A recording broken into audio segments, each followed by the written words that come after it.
Ler a palavra de Deus. Eu quero pedir a você que é líder de célula, que está aqui, os que não estão vão ficar online, para atentar para a palavra desta manhã, porque pode ser que seja a palavra da célula na terça-feira. Pode ser que seja, vamos aguardar logo mais à noite. Mas pode ser que essa seja a palavra da célula de terça-feira. Abra sua Bíblia, por favor, no Evangelho de Lucas, capítulo 4.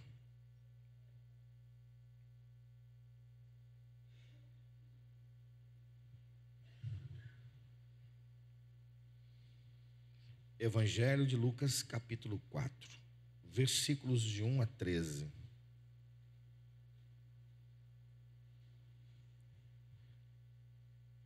Versículos de 1 a 13. Acho que está bom. Está ótimo. Chegou. Evangelho de Jesus, segundo escreveu Lucas 4. E Jesus, cheio do Espírito Santo, voltou do Jordão e foi levado pelo Espírito ao deserto. 40 dias foi tentado pelo diabo, e naqueles dias não comeu coisa alguma. E terminado eles, teve fome. E disse-lhe o diabo: se tu és o Filho de Deus, dize a essas pedras que se transformem em pão. Jesus respondeu dizendo: está escrito, não só de pão viverá o homem, obrigado, filha, mas de toda a palavra de Deus. O diabo levou a um alto monte, mostrou-lhe num momento de tempo todos os reinos do mundo, e disse-lhe o diabo: dar-te-ei a ti todo esse poder e sua glória, porque a mim me foi entregue, e dou a quem quero. Portanto, se tu me adorares, tudo será teu. Versículo 8. E Jesus respondendo disse-lhe: vai-te, Satanás, porque está escrito: adorarás o Senhor teu Deus, e só a Ele servirás. Levou também a Jerusalém, e pô-lo sobre o pináculo do templo, e disse-lhe: se tu és o Filho de Deus, lança-te daqui para baixo, porque está escrito: mandará aos seus anjos acerca de ti, que te guardem, e que te sustenham nas mãos, para nunca tropeçares com teu pé em alguma pedra. E Jesus respondendo disse: dito está, não tentarás o Senhor teu Deus. E acabando o diabo toda a tentação, ausentou-se dele por algum tempo. Vamos orar mais uma vez. Pai, bendizemos o Senhor por tua palavra e pedimos que por ela ouçamos a voz do teu Espírito. Nos fale nessa manhã. Assim como a chuva cai nesta manhã sobre a terra, goteja a tua palavra em nossas almas nesta manhã.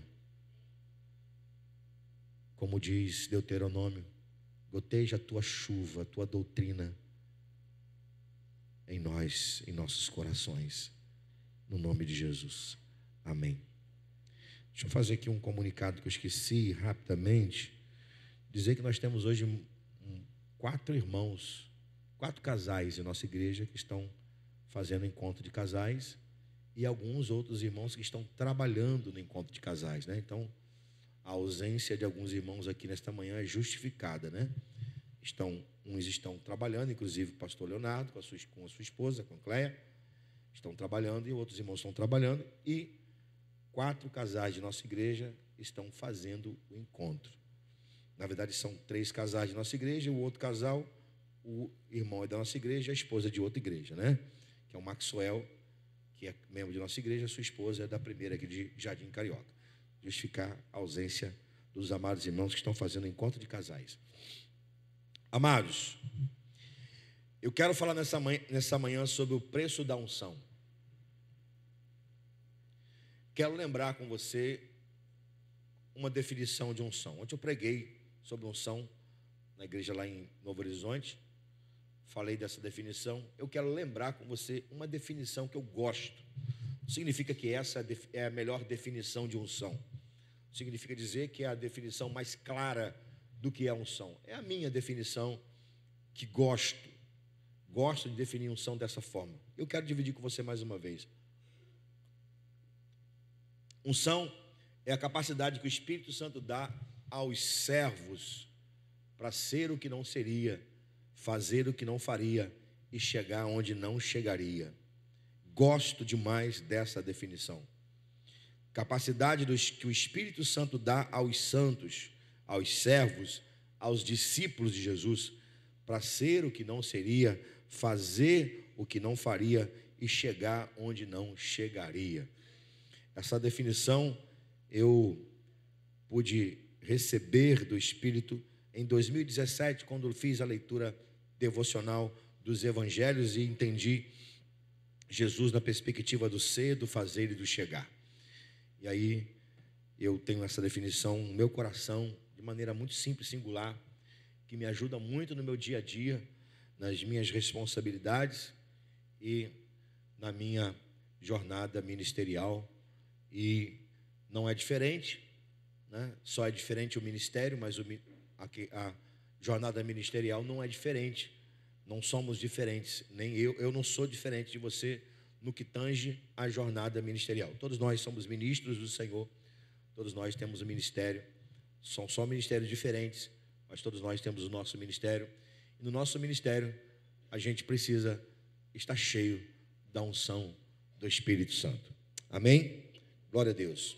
No Antigo Testamento, isso é clássico também, a unção ela só era derramada em classes especiais, como profetas, sacerdotes e reis. Em alguns casos era diferente. Depois de Pentecostes, a unção ela não é derramada apenas para 3 classes especiais de pessoas, profetas, sacerdotes e reis. Ela é derramada sobre todo aquele que é salvo e que quer fazer a obra do Senhor. Eu quero hoje, nesta manhã, terminar esta mensagem com você, tendo o nosso coração queimando ainda mais, queimando ainda mais pela obra de Jesus. Desejo assim terminar essa mensagem com você nesta manhã. Meu coração, juntamente com o seu coração, queimando ainda mais pela obra do Senhor Jesus. Só que a gente não pode caminhar ou chegar, eu não posso pular agora, né, daqui a alguns minutos, né, terminar essa mensagem com o nosso coração queimando pela obra de Deus, pela obra do Senhor, sem que a gente não entenda esse assunto que eu quero tratar com você a partir desse texto que nós acabamos de ler. Preço. Tem que pagar preço. Jesus fala que o reino de Deus é tomado à força. Ou seja, não é simplesmente algo fácil. Tem coisas que é simples, tem coisas que são fáceis, mas tem coisas que há de se pagar um preço. E nada mais como esse texto para nos ensinar o significado do preço da unção. Esse texto vai falar, vai registrar o momento em que Jesus vai pagar um dos seus preços. O preço para nos ter, ou o preço para nos reconciliar com o Pai, que Ele pagou, foi a sua morte na cruz. O preço para Ele começar a obra foi esse. Eu fui lá para o final e vim para o início, porque não tem como mudar a cronologia dos fatos. Qual foi o preço que Jesus pagou para nos reconciliar com Deus, o Pai? Qual foi o preço que Jesus pagou para que nós pudéssemos ser filhos de Deus? A sua própria morte na cruz, seu sangue derramado por nós. Mas até antes da cruz, ele foi vilipendiado, foi humilhado, foi maltratado, foi chicoteado, foi cuspido. Colocaram uma coroa de espinho na sua cabeça. Foi xingado. Foi abandonado. Antes, foi preso. Aliás, Jesus não foi preso. Você sabia que Jesus não foi preso? Como assim, pastor? Jesus não foi... Não, ele se entregou à prisão. É diferente. Porque a cruz, ela foi uma entrega. Ele se entregou à prisão. Ninguém prendeu Jesus. Porque Jesus não era malfeitor. Ele era santo, puro. Ele não pecou. Ele precisava ser entregue à prisão, porque precisava ser entregue a um julgamento, porque precisava ser entregue na morte da cruz. O preço para você estar sentado aqui hoje, sentado nessa cadeira assim, confortável, celebrando a Deus, não estou falando nada negativo, pelo contrário, positivo. O preço para você ter o seu nome escrito no livro da vida no céu foi caro, irmão. Nós somos comprados por um preço muito caro. Eu fui comprado por um preço muito caro, por um preço muito grande. E esse preço foi o sangue derramado lá na cruz. Rapaz, eu queria ter a unção de Maxwell por 1 minuto aqui para cantar o cântico. Eu fui comprado por um preço muito grande. Foi o sangue derramado lá na cruz. Eu fui comprado por um preço muito grande. Esse preço foi o sangue derramado lá na cruz. Preço, irmão. Não é barato, não. Aí, vamos falar da obra. Você acha que é fácil fazer a obra de Deus, irmão? Você acha que é fácil fazer a obra do Senhor? Não é fácil. Não é fácil a execução, mas também não é fácil a preparação. É tudo difícil. Tem que pagar preço.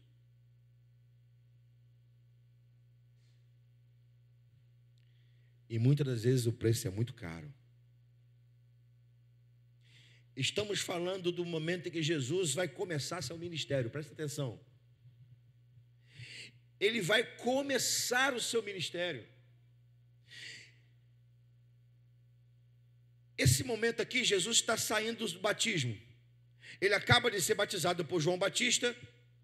No momento em que ele sai das águas do Rio Jordão, vem uma voz do alto e diz: esse é meu filho amado em quem me comprazo, em quem tenho alegria. No mesmo instante vem o Espírito Santo em forma de pomba e paira sobre Jesus. É o contexto. Está escrito. Esse cenário seria perfeito para Jesus dar início ao seu ministério. É cenário perfeito para Jesus começar o ministério. Vamos de novo construir o cenário. Ou construir não, está pronto, está aqui na Bíblia, né? Vamos lembrar. Olha o cenário. Jesus vai para o batismo, é batizado por João Batista, sai das águas, a voz de Deus o Pai fala: esse é meu filho amado em quem tenho alegria, em quem me comprazo. O Espírito Santo vem sobre ele em forma de pomba.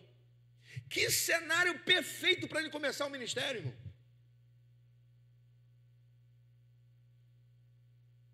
Que cenário perfeito. Ele poderia imediatamente sair para Galiléia e começar seu ministério? Poderia. Cenário perfeito. Está batizado para dar o exemplo. O pai reconhece ele como filho.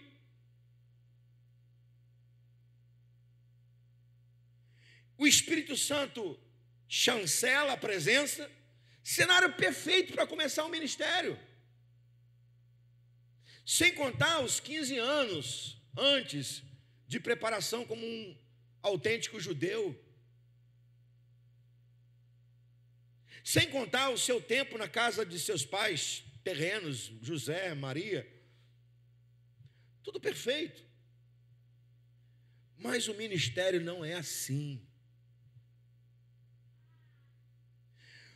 O ministério, para ser realidade, não é o cenário perfeito, ou só o cenário perfeito. Tem que pagar preço. Então eu quero que você, assim, na sua mente, de maneira didática, entenda o cenário que está acontecendo às margens do Rio Jordão e Jesus indo para Galiléia e começando o seu ministério. E no meio, a prova, o preço. Esse preço tem um nome: deserto.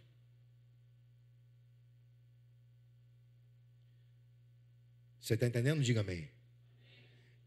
Ele vai começar o ministério. Ele é reconhecido. Ele é aprovado pelo Pai, chancelado pelo Espírito. E ele está pronto para começar o seu ministério. 30 anos de idade. Pronto para começar o seu ministério.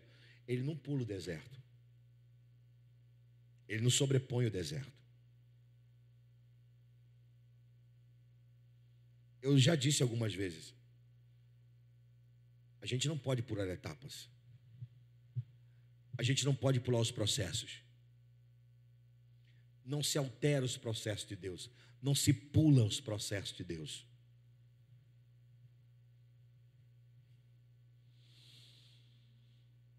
Não se engane. Se você se dispõe a ser usado por Deus, você vai ter que pagar o preço primeiro. Vou repetir.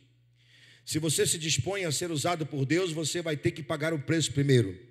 O Senhor não unge desocupado. O Senhor não unge pessoas indisciplinadas na devoção.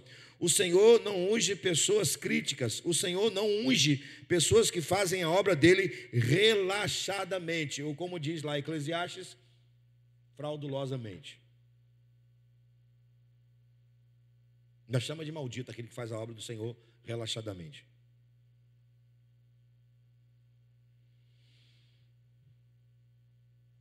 Nós não pertencemos a esse grupo de pessoas. Nós pertencemos ao grupo de pessoas que sabe que precisa pagar preço para ser usado por Deus, para disponibilizar a unção que recebeu. Quem são aqueles que pagam preço pela unção? Em primeiro lugar, quem paga o preço pela unção depende de Deus e se alimenta da palavra. Quem paga preço pela unção depende de Deus e se alimenta da palavra. O texto diz que Jesus foi para o deserto para ser tentado pelo diabo. Essa palavra tentar no português significa, no sentido mais comum, de seduzir alguém para fazer algo errado ou coisa má. Para arrastar alguém para fazer alguma coisa errada, algo mal. Persuadir. Só que a palavra tentar aqui, ela não está sendo utilizada para esse fim. Tentar aqui não vem da parte de alguém que está persuadindo o outro para fazer alguma coisa errada. Tentar aqui é pôr à prova.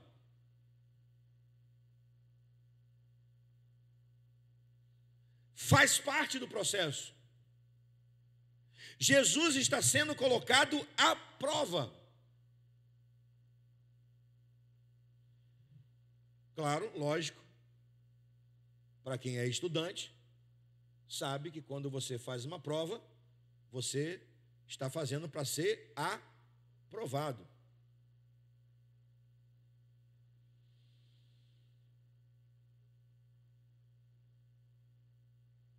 Pôr à prova. É a mesma expressão que está lá em Gênesis 22, 1, quando Deus fala para Abraão levar Isaac. Depois dessas coisas, pôs Deus Abraão à prova. Ou seja, foi tentado a passar pela prova.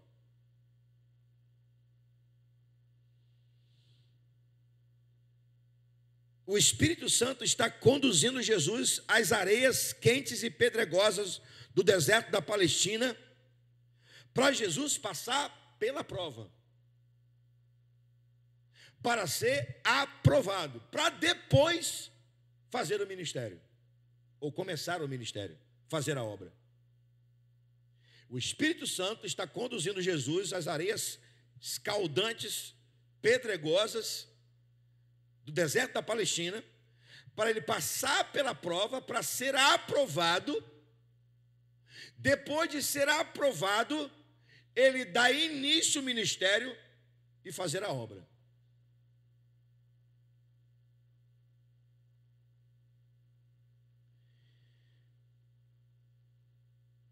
E o que está acontecendo aqui nesses versículos 3 e 4? Jesus vai ser provado no que tange a dependência e no que tange a expressão pessoal da palavra. Jesus aqui tinha uma necessidade básica. Lógico, 40 dias no deserto, está com fome. É 100% Deus, mas também é 100% homem. E o que o diabo fala para ele? Se tu és o Filho de Deus, transforma a pedra em pão. Ou seja, faz uma mágica, transforma essas pedras calcárias aqui do deserto em pão, porque você precisa resolver uma questão pessoal, uma questão de sobrevivência, de necessidade.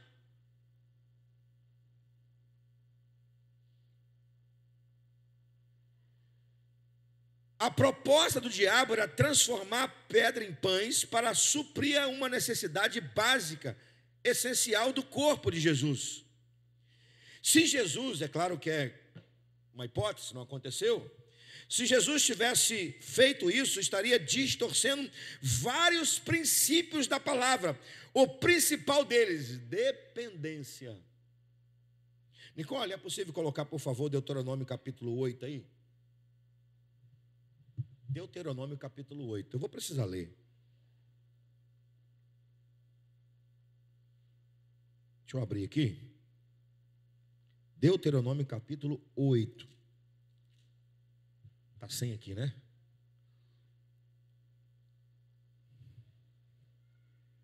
Dá para colocar? Está aqui? Se puder ligar aqui para mim, por favor.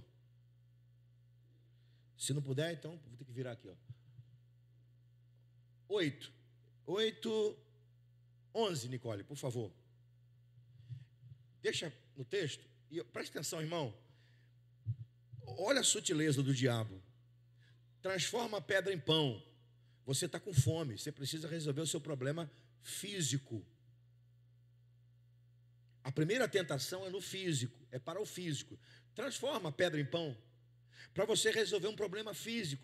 Mas se Jesus tivesse transformado a pedra em pão, ele estaria rompendo princípios, quebrando o princípio. Sobretudo, vários deles, sobretudo o princípio da dependência. Aí, Deuteronômio capítulo 8, versículo 11, vai nos dizer. Aliás, Jesus cita, para vencer o diabo, Deuteronômio. Então, vamos lá. Olha o que diz o versículo 11. Deixa eu ler aqui. Guarda-te que não te esqueças do Senhor teu Deus, deixando de guardar os seus mandamentos e os seus juízos, os seus estatutos que hoje te ordeno. É o 11 esse aí? É, né? Isso. Continua. Pode colocar, continuar. Para que não suceder que, havendo tu comido e fores farto, havendo edificado boas casas e habitando-as, é até o 20. se tiverem aumentado os teus gados, os teus rebanhos, se acrescentar a prata e o ouro, se multiplicar tudo quanto tens, se eleve o teu coração e te esqueças do Senhor teu Deus, que tirou da terra do Egito, da casa da servidão, que te guiou por aquele grande e terrível deserto, de serpentes ardentes e de escorpiões e de terra seca em que não havia água, e tirou a água para ti da rocha dependente. Da rocha o quê? Passou aí. Da rocha pederneira, perdão. Que no deserto te sustentou com maná que teus pais não conheceram, para te humilhar, para te provar, para fim de fazer o bem. E digas no teu coração: a minha força e a fortaleza da minha mão me adquiri este povo. Antes te lembrarás do Senhor teu Deus, que Ele é quem te dá força para adquirir riqueza, para confirmar a tua aliança, que jurou aos teus pais, como se vê nesse dia. 19.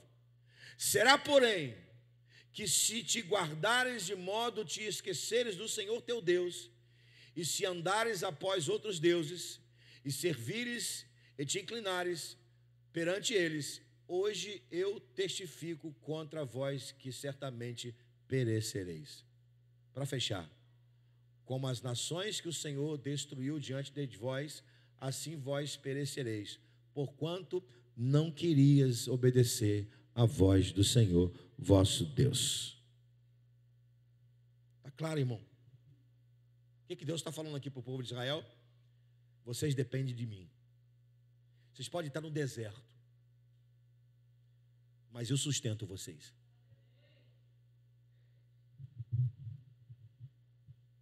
Que a unção na sua vida? Aprenda a depender de Deus. E a melhor maneira da gente entender essa dependência é a própria palavra. Porque a palavra é o pão diário da nossa alma.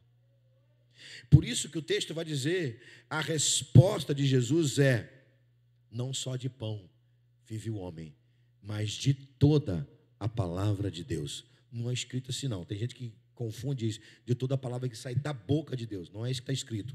De toda a palavra de Deus, ou seja, de Gênesis a Apocalipse, Deus nos sustenta. A sua palavra é o pão da nossa alma. Que a unção sobre a sua vida, meu irmão, aprenda a depender de Deus. Ele te sustenta. Você pode estar no deserto, mas Ele quem sustenta você. Está escrito em Deuteronômio 8.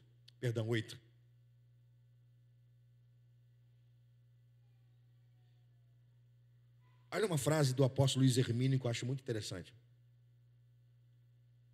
Se você lê a Bíblia e não tem relacionamento com o Pai, você tem informações sobre a Bíblia.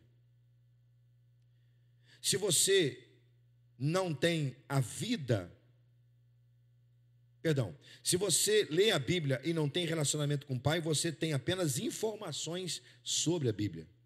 O que você precisa ter é a vida da Bíblia, não informações sobre a Bíblia. A resposta de Jesus ao diabo é: o meu pão é depender do Pai. É dele que eu dependo. A palavra dele me sustenta. Que a unção sobre a sua vida, que é bênção sobre a sua vida, aprenda a depender de Deus, da sua palavra. Amém? Quem paga preço pela unção não abre mão da sua condição de servo, mesmo diante de grandes propostas. Quem paga preço pela unção não abre mão da condição de servo, mesmo diante de grandes propostas. Tem 3 destaques aqui na proposta que o diabo faz, a segunda tentação, que eu quero chamar a sua atenção. Ele mostrou todos os reinos do mundo. O primeiro destaque é esse. Está no versículo 5 ao versículo 8. Depois, é uma pergunta: Como que o diabo oferece a Jesus reino, poder e glória? Como? Ele está oferecendo. E a terceira reflexão aqui nesse ponto, da segunda tentação, é essa. Porque o diabo, em troca de tudo que mostrou e ofereceu a Jesus, quis apenas e tão somente uma prostração da parte de Jesus. Se você me adorar, tudo isso eu vou te dar.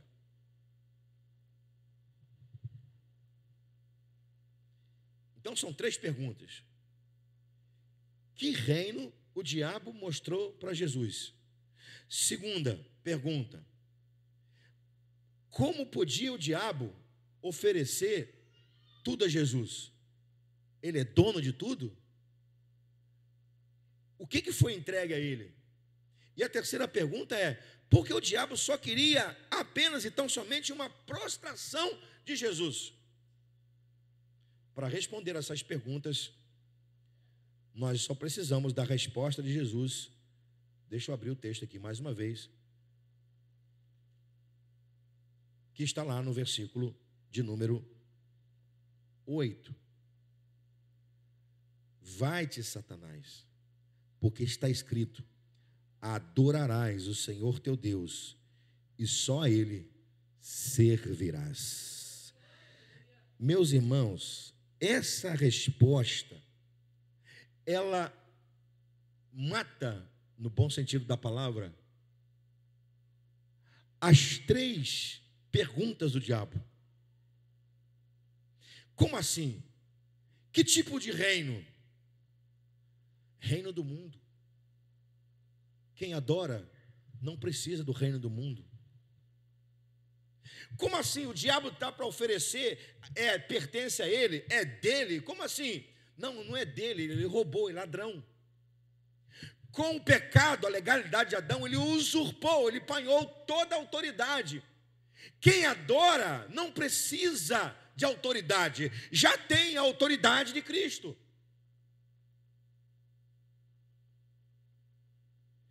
Quem adora a Deus não se prostra diante de ninguém e de nada, só presta culto a Deus, só presta culto a Ele, não se prostra diante de ninguém. Estamos vivendo um tempo assim, meus amados irmãos. Tem pessoas trocando unção por um prato de lentilhas. Ou melhor, tem pessoas trocando unção pelos reinos da terra. Tem gente na igreja que abre mão da unção porque está encantado com as propostas do diabo.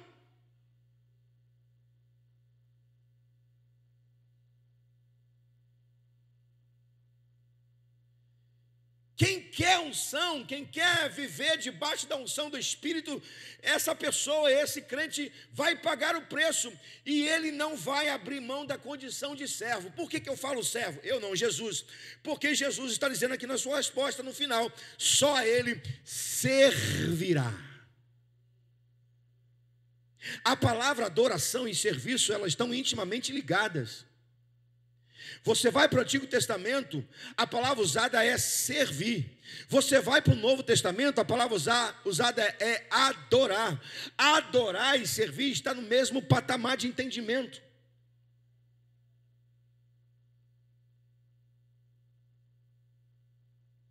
É só você lembrar de Josué. A quem que vocês vão servir? Aos deuses desse lugar ou ao Deus do nosso Pai, o nosso Pai? Faz a escolha de vocês, porque eu e a minha casa adoraremos ao Senhor, eu e a minha casa serviremos ao Senhor. Não quer unção na sua vida, não abra mão da condição de servo.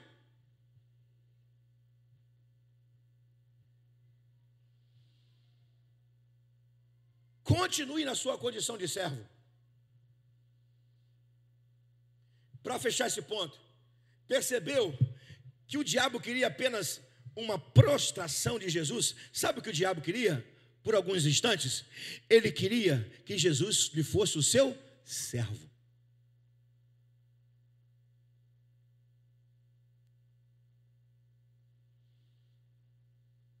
Era isso que ele queria. E por isso Jesus responde: não. Todo filho de Deus, e ele estava ali na condição de filho, só presta culto, só serve ao Pai que está nos céus. É isso que você precisa para que a unção flua dentro de você. Você precisa de uma vida de adoração, de uma vida de servo. Quem paga preço pela unção, em último lugar, são aqueles que têm convicção do chamado. Por isso, não são levados pela tentação da posição. Vou repetir. Quem paga preço pela unção são aqueles que têm convicção do chamado. Por isso, não são levados pela tentação da posição. Vamos atentar agora para a última tentação, observar, a última tentação do diabo para com Jesus. E muitos caem nessa tentação. O texto diz que o diabo levou Jesus para o pináculo do templo. O que era o pináculo do templo? Pináculo era a ponta de uma das vestes pendurada na parte superior do templo. Especificamente na ponta de uma asa. É isso mesmo. No templo de Herodes, lá nos tempos de Jesus, Herodes reconstruiu o templo. E no pináculo, ou o pináculo, tinha uma asa, uma águia, perdão. Essa águia era símbolo do Império Romano. Então o diabo leva Jesus para a ponta de uma das asas da águia, no topo do templo, do pináculo.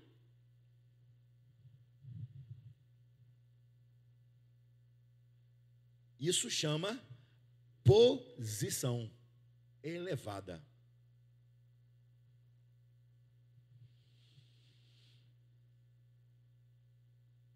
O diabo levou Jesus para a alta posição do templo, em um lugar de afronta.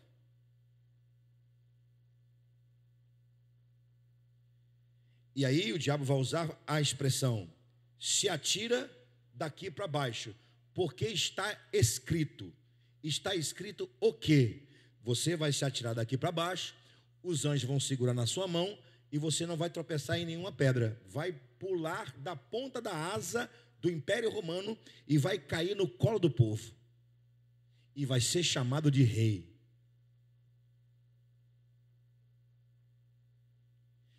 Qual o texto que o diabo usa? Salmo 91.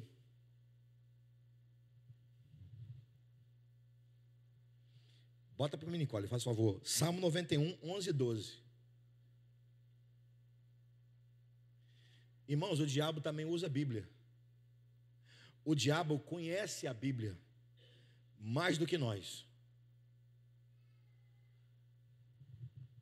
11 e 12, Salmo 91. 11. Porque aos seus anjos dará ordem a teu respeito, para te guardarem em todos os teus caminhos. 12. Eles te sustentarão nas suas mãos, para que não tropeces com o pé em pedra alguma. Está aí, irmão. O que o diabo usa? Salmo 91.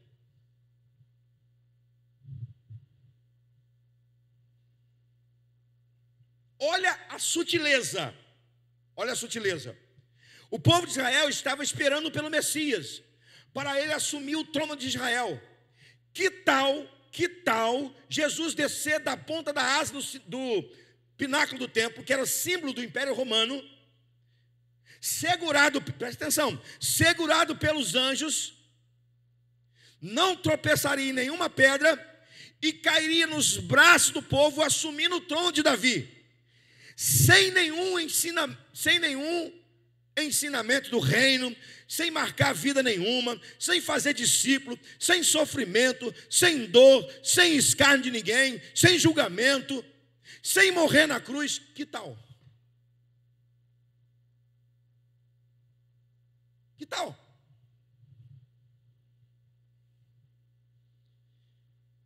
Vou fazer a pergunta de novo, ó. Que tal descer da ponta da asa do Império Romano, da águia do Império Romano, segurado pelos anjos, não tropeçando em pedra nenhuma e cair nos braços do povo? Cheguei, eu sou o rei. Você não estava esperando o rei? Eu estou aqui.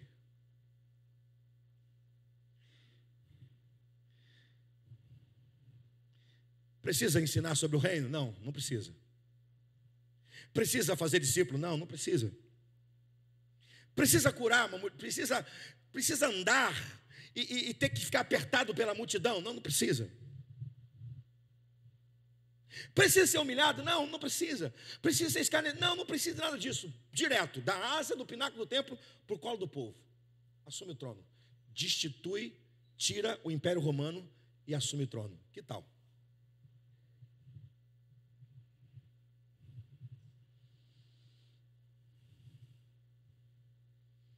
Chamado, ouça isso, irmão.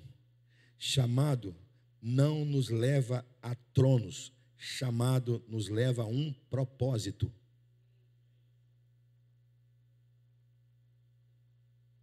Chamado não tem a ver com posição, chamado tem a ver com obediência, envolvimento com pessoas que estão fora do reino, que estão cativas, que estão doentes, que estão perdidas.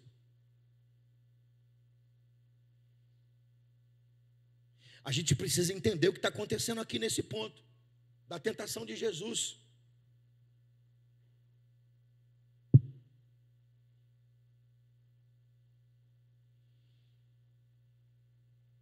Jesus tem convicção do seu chamado. E a convicção de Jesus é: vai chegar a minha hora de assumir o trono.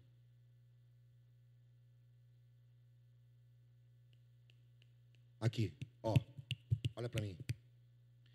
Tudo tem a sua hora. O diabo está tentando o Jesus homem, mas também está tentando o rei de Israel. Tudo tem a sua hora, irmão. Sua hora chega. Você não precisa burlar nada. Você não precisa descer e cair no colo de ninguém. Só teve um que caiu, que foi o diabo. A gente não precisa cair no colo de ninguém. A gente só precisa simplesmente entender que o nosso chamado tem processos. A hora de Jesus assumir o trono de Israel vai chegar. Mas nesse tempo aqui, não era hora de assumir o trono, era hora de assumir o ministério. Era hora de assumir o chamado. Não é a minha hora, não é a sua hora de assumir trono. Não, não, não. É hora de assumir o nosso chamado. Para assumir o nosso chamado, a gente precisa de unção. Não de um pulo. De subir numa posição e dizer: cheguei. Você precisa do chamado. Quem tem ouvidos, ouça o que o Espírito diz à igreja. Porque tem muita gente por aí que quer a posição, mas não quer o preço.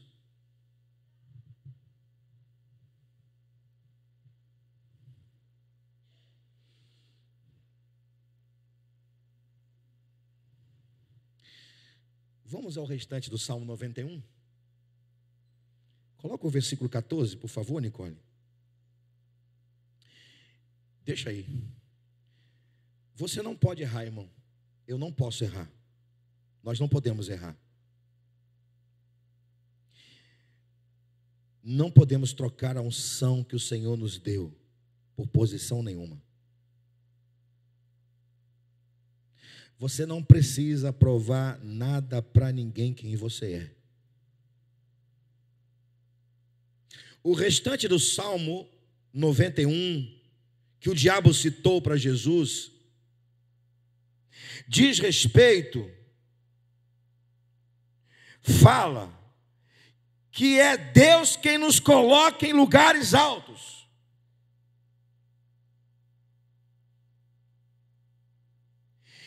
E ser levado pela vaidade, pelo orgulho ou por alguém fora da hora é tentar contra Deus. É a resposta de Jesus: não tentarás o Senhor teu Deus. Por que Jesus está respondendo, não tentarás o Senhor teu Deus? Porque o mesmo salmo que o diabo cita, 91, fora do contexto, para pretexto, que é o que muita gente faz hoje, vai para a internet, cita texto fora do contexto, para pretexto. Esse mesmo salmo, no versículo 14, está dizendo: porquanto tão encarecidamente me amou, também eu o livrei, pô-lo-ei em alto retiro, porque conheceu o meu nome. 15. Ele me invocará e eu lhe responderei, estarei com ele na angústia, dela o retirarei e o glorificarei. É Ele quem nos leva para lugares altos, é Ele quem vai nos glorificar.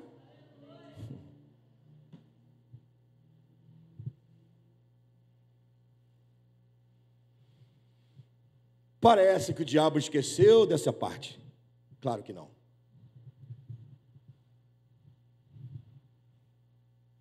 Ele esqueceu, aspas, mas Jesus não esqueceu. Jesus não esqueceu. Diabo, você está esquecendo o versículo 14 e 15. Não tentarás o Senhor teu Deus. Eu não preciso colocar meu pai contra a parede. Eu não preciso dar ordens para Deus. Ele me exalta. Ele me glorifica.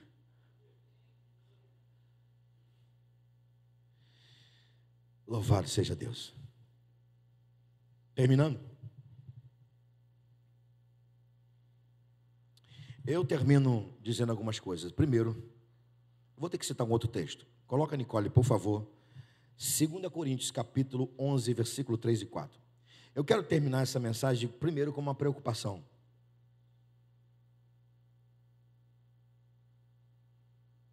Uma preocupação. 2 Coríntios 11, 3 e 4. 3 e 4.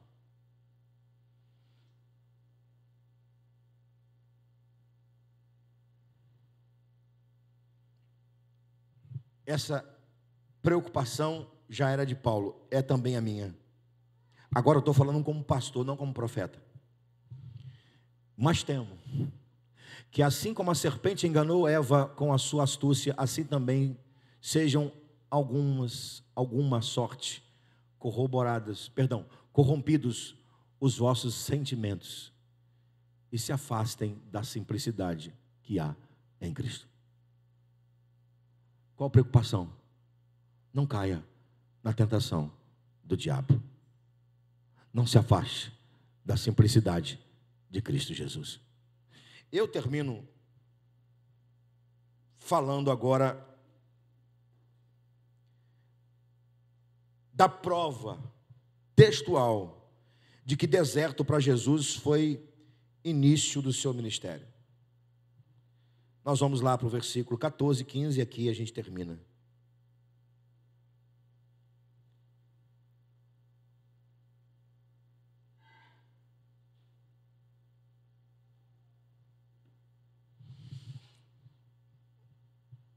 Vamos para o versículo 15? 14 e 15. Então, pela virtude do Espírito, voltou Jesus para Galiléia, e a sua fama correu por todas as terras em derredor. E ensinava nas suas sinagogas e por todos era louvado. O que esses dois versículos estão nos dizendo nesta manhã? Sabe o que esses dois versículos estão dizendo? Passou pelo teste, foi aprovado, está cheio da unção, está transbordando da unção, está cheio de virtude, está pronto para derramar essa unção, está pronto para derramar essa virtude.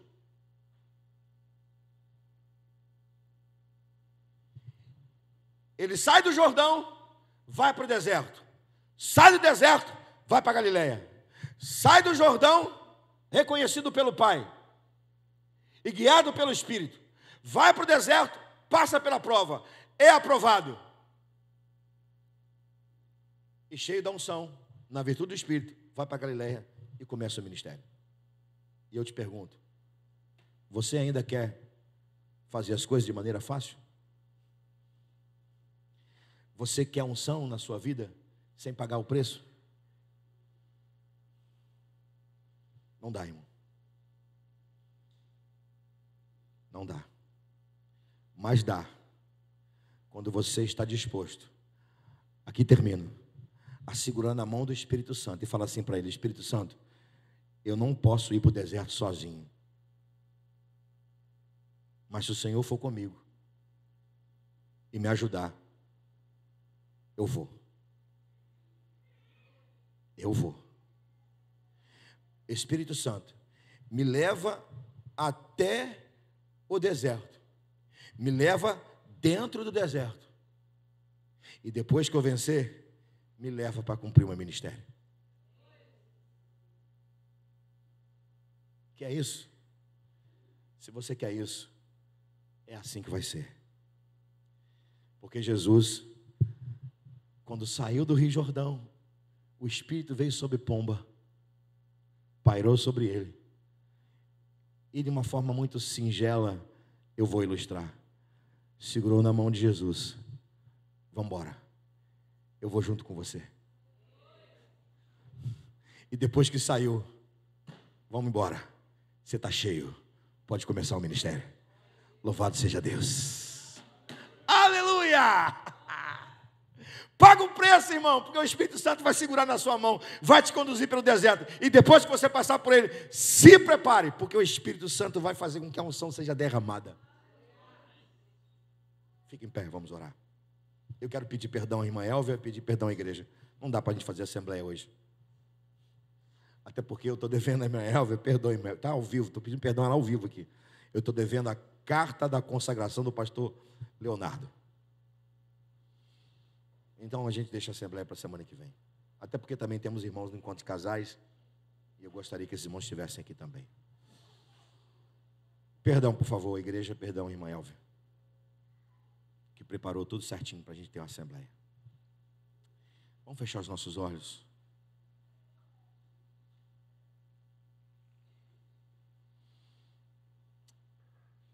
Vamos ruminar essa palavra. Jesus foi tentado no corpo, na alma e no espírito. E em tudo venceu. Ah, irmão, como eu quero que você seja cheio da unção. Como falamos aqui na EBD, não é para você ser empoderado, é para você ser usado. E como eu quero que você seja cheio da unção, irmão. Feche seus olhos. E como eu quero que você seja muito, mas muito usado. Como quero a unção do Espírito na sua vida. Ah, como eu quero que a sua boca seja boca profética. Como eu quero que você pregue o Evangelho com unção. Como eu quero que você ponha as mãos sobre as pessoas com unção. Como eu quero que o seu abraço seja ungido. Como eu quero que o seu carinho seja ungido com as pessoas. Como eu quero que os seus tratos com as pessoas sejam ungidos. Como eu quero isso para você, irmão. É claro, também quero que o que você faz aqui dentro da casa de Deus também seja ungido.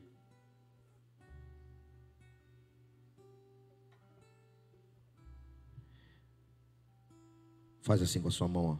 Eu sei que você fechou os olhos. Abre rapidinho para você ver. Faz assim com a sua mão, ó.